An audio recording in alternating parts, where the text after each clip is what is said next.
Hulikam sa Maynila, muntik daw makidnap ang isang batang babaeng inutusan lamang na bumili ng ulam.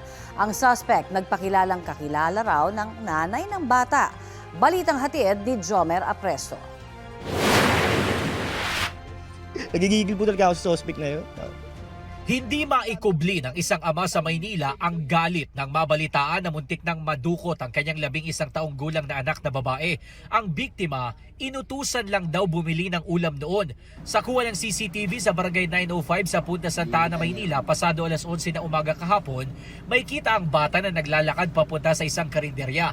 Sa di kalayuan, may kita naman ang lalaki na kaputi na sinundan ng biktima. Pero umalis din kalaunan.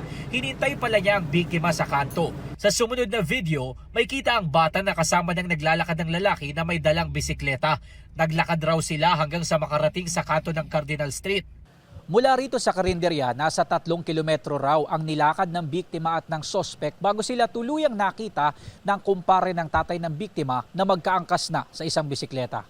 Inabol niya po yung tao. Tinanong niya, kilala mo ba yan? Hindi. Pinababa niya yung anak ko. Nilagay niya po sa gilid niya, inawaan niya.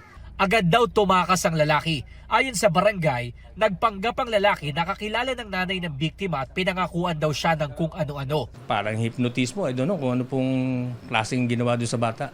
Sabi ng barangay, nakikipag-ugnay na sila sa ibang mga barangay para matukoy ang pagkakakilanlan ng lalaki at magbigay babala sa mga magulang.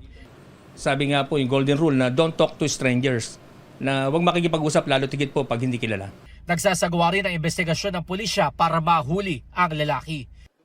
Jomer Apresto nagbabalita para sa GMA Integrated News.